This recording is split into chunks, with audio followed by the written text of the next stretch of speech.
Dans cette vidéo, nous allons donner un cours sur la loi des grands nombres. On va s'intéresser à la convergence de la suite de variables aléatoires mn qui vaut la somme des xi et allant de 1 jusqu'à n sur n. On a deux types de résultats. Premièrement, la loi faible des grands nombres. C'est un théorème très facile à voir. Un résultat peu informatif puisqu'on a un contrôle d'erreur et une estimation de la limite. Deuxièmement, la loi forte des grands nombres. Dans ce théorème, on a une convergence presque sûre. C'est un résultat plus fort. La preuve, elle est délicate. On obtient presque une convergence ponctuelle. Ces deux théorèmes sont vrais pour une suite de variables aléatoires indépendantes. La suite xn est dite indépendante si et seulement si pour tout n, la famille finie x1 jusqu'à xn est indépendante. On va maintenant énoncer le théorème de la loi faible des grands nombres. Soit une suite xn de variables aléatoires indépendantes. De même loi, intégrable, on pose l'espérance de x1 égale à m. Alors on a mn converge en probabilité et en moyenne vers m.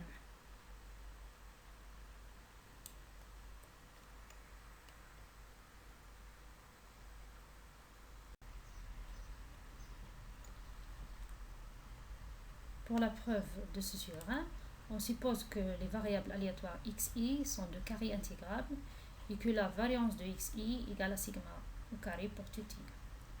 On a l'espérance de mn, c'est l'espérance de la somme des xi sur n. Et on sait bien que l'espérance est linéaire, donc c'est la somme de l'espérance de xi sur n. Donc c'est nm sur n, donc c'est m. Et puisque les variables aléatoires xi sont indépendantes, on a la variance de mn égale à la variance de 1 sur n, la somme des xi, et ceci vaut à 1 sur n au carré, la variance de la somme des xi. On sait bien que si les variables xi sont indépendantes, alors la variance de la somme, c'est la somme des variances. Donc on obtient la somme des variances. Et puisque la variance est constante, donc des xi est constante, donc égale à sigma au carré, on obtient n fois sigma au carré, donc sur n au carré. Donc on obtient sigma au carré sur n. Et donc on utilise maintenant l'inégalité de Bien-Aimé-Chebyshev. On a pour tout epsilon supérieur à 0, la probabilité de mn moins l'espérance de mn supérieure à epsilon, c'est inférieur ou égal à la variance de mn sur epsilon au carré. Et la variance de mn égale à sigma au carré sur n. Donc on obtient cette probabilité inférieure ou égale à cette quantité qui tend vers 0 quand n tend vers l'infini. Donc on obtient la probabilité de mn moins 1 supérieure à epsilon tend vers 0 quand n tend vers l'infini. Ceci veut dire que mn converge vers petit m en probabilité.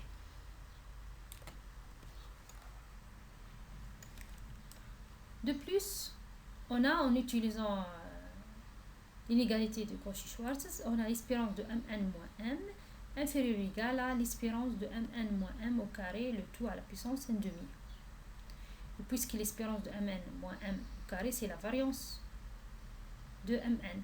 Donc c'est la racine de sigma au carré sur n, qui tend vers 0 quand n tend vers l'infini. On obtient que l'espérance de mn moins m tend vers 0 quand n tend vers l'infini. Donc on obtient que mn converge en probabilité vers petit m.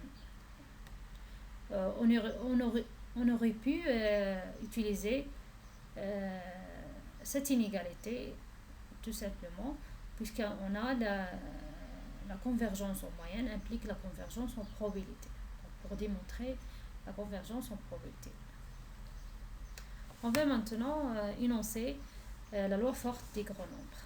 Soit une suite de variables aléatoire xn indépendante de même loi et intégrable telle que l'espérance de x1 égale à m est finie.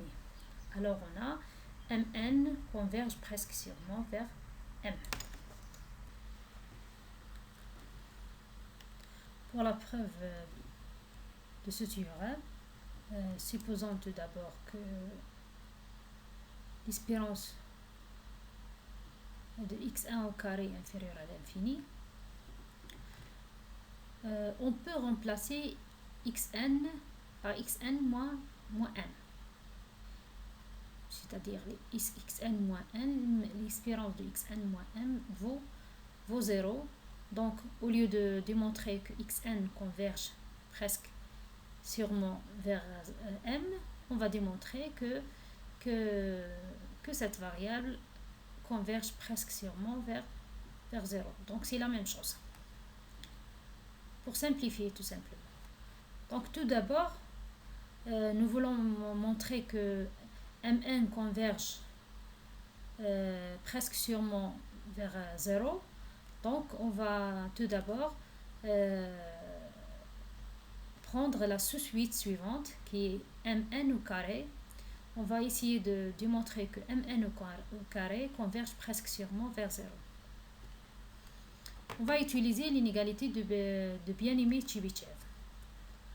On a, quel que soit q appartenant à 1 étoile, la probabilité de mn au carré supérieur ou égal à 1 sur q est inférieure ou égale l'espérance, la variance de mn au carré, bien sûr, sur 1 sur q. 1 sur q au carré. Donc on obtient la variance de mn au carré, on a déjà calculé ça, c'est sigma au carré sur 1 au carré, donc fois q au carré. Pour utiliser l'inégalité bien-aimée Chebyshev, il faut que les variables soient de carré intégral. Donc, le terme suivant, c'est le terme général d'une série convergente. Donc, si on pose cet événement-là, on le note par ANQ, on obtient la série de termes général pi de ANQ inférieur ou égal à la série de termes général suivant. Donc, puisque cette série est convergente, on obtient cette série est convergente. Donc, puisque cette série est convergente, on va utiliser le théorème de Borel-Contilly. Puisque la série de pi de ANQ est convergente, alors la probabilité de la limite sup de ANQ vaut 0.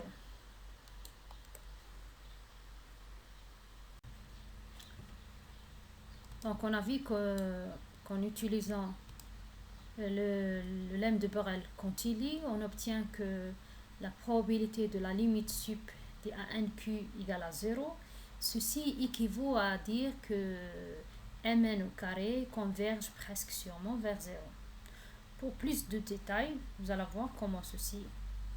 Donc, on a la probabilité de la limite sup de ANQ vaut 0. Ceci équivaut à dire que pour tout epsilon, la probabilité de la limite nth de ANQ vaut 1. Et ceci équivaut à dire que la probabilité des oméga tels que mn au carré de oméga converge vers 0 vaut 1. Et ceci équivaut à dire que mn au carré converge presque sûrement vers 0. Pour plus de détails sur ça, donc on a déjà vu dans les vidéos précédentes, mais on va rappeler ça. Donc si on suppose que 1Q égale à la limite sup de A1Q, la définition de la limite sup, c'est l'intersection de l'union de A1Q. Donc, on a la probabilité de NQ vaut 0. Soit N, l'union des NQ. On a la probabilité. Pourquoi Ici, on utilise Q, on n'utilise pas Y. On a déjà fait cette remarque, puisqu'on a, si on utilise le Y, on a une union non dénombrable. Donc, on ne peut pas utiliser les propriétés de la sigma additivité de P. Donc, on a la probabilité de l'union inférieure ou égale à la somme des probabilités. Et puisque la probabilité de 1Q vaut 0 pour tout Q, donc on obtient pi de n égale à 0. Et puisque pi de n égale à 0, donc pi de n complémentaire vaut 1. Et comme n complémentaire, c'est l'intersection du nq complémentaire, donc ceci veut dire l'intersection de l'union de l'intersection du AMQ complémentaire. Qu'est-ce que ça veut dire? Oméga appartient à n complémentaire, c'est-à-dire oméga appartient à l'intersection. Donc oméga, l'intersection sur Q de cet événement. Donc pour tout Q, oméga appartient à l'union. Oméga appartient à l'union, donc il existe un 0 appartenant à n, tel que oméga appartient à cet événement. Oméga appartient à l'intersection sur m supérieur ou égal à n, on obtient pour tout m supérieur ou égal à n0, oméga appartient à mq complémentaire. Qu'est-ce que ça veut dire oméga appartient à mq complémentaire? C'est-à-dire à mn au carré de oméga inférieur ou égal à 1 sur q. Cette définition, c'est quoi? C'est mn au carré de oméga converge vers 0. On sait que pi de n complémentaire vaut 1, donc la probabilité de l'événement oméga tel que mn au carré de oméga converge vers 0 vaut 1. Et ceci équivaut à dire que mn au carré converge presque sûrement vers 0. On va maintenant essayer de montrer que la suite mn tend vers 0 presque sûrement. Pour tout entier n, soit pi de n, le nombre d'entiers tels que pi de n au carré inférieur ou égal à n, inférieur strictement à pi de n plus 1 au carré.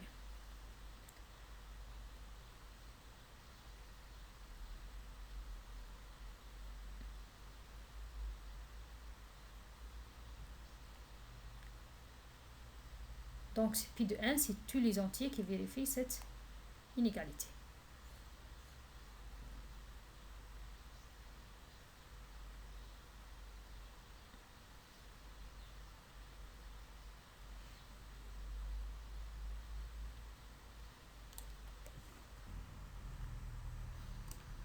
On a mn moins pn au carré sur n fois mpn au carré vaut cette quantité. C'est-à-dire 1 sur n, la somme des xp de p allant de pn au carré plus 1 jusqu'à n. Pourquoi cela?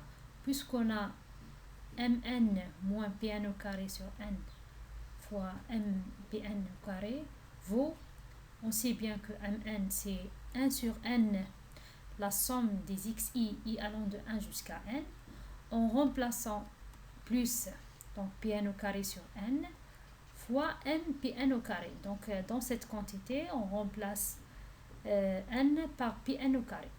On obtient cette quantité-là. Donc, on va simplifier pn au carré par pn au carré. On obtient la somme 1 sur n, la somme de xi allant de 1 jusqu'à n xi, moins plus, allez, ici c'est moins 1 sur n, la somme des xi allant de 1 jusqu'à pn au carré. On sait bien que pn au carré est inférieur à n. Donc, cette somme-là, on va la réécrire, la somme des xi allant de 1 jusqu'à pn au carré, plus la somme des xi allant de pn au carré jusqu'à n. Donc, on va simplifier la première somme avec cette somme-là. Et il nous reste, bien sûr, 1 sur n, la somme des xi allant de pn au carré plus 1 jusqu'à n.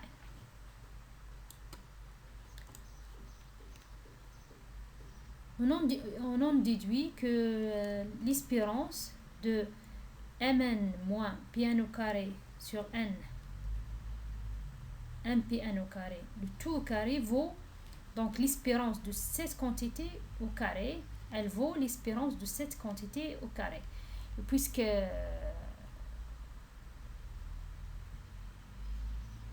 l'espérance de cette quantité au carré, c'est la variance de cette quantité, puisque l'espérance vaut 0. Chaque variable vaut 0. Donc, la variance de cette quantité, la variance de 1 sur n, la somme, c'est 1 sur n au carré fois la variance de la somme. Et puisque les variables sont indépendantes, donc la variance de la somme, c'est la somme des variances, donc la somme des variances d'XP. Et on sait bien que la variance de XP, c'est sigma au carré. Donc la somme de sigma au carré de Pn au carré plus 1 jusqu'à n. Donc on a combien, en somme combien de fois? N moins Pn moins 1 plus 1. Donc on obtient n moins Pn au carré fois sigma au carré sur n. On a donc cette quantité. Et puisqu'on a ici, si on fait n moins Pn au carré, donc n moins Pn au carré, donc ceci moins Pn au carré, on obtient n moins Pn au carré inférieur ou égal à 2Pn plus 1. Donc n moins Pn au carré, donc inférieur à 2Pn plus 1. Ici j'ai oublié le sigma au carré sur n au carré. Et ceci est inférieur ou égal puisque Pn inférieur à la racine de n. Puisqu'on a Pn au carré inférieur à n, donc Pn inférieur à la racine de n. Donc on obtient Pn inférieur à la racine de n. Donc on obtient cette quantité inférieure ou égale à cette quantité.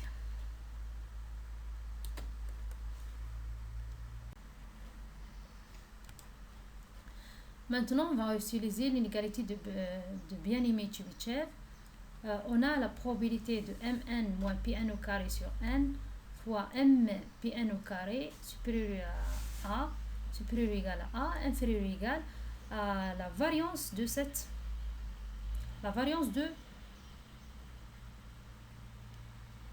quantité.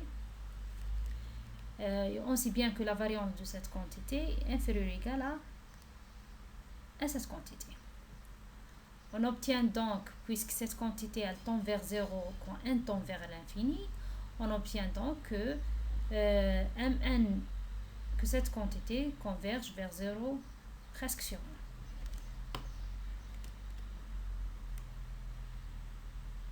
Bien sûr, le même raisonnement qu'on a déjà fait. Donc on ne va pas refaire les mêmes étapes.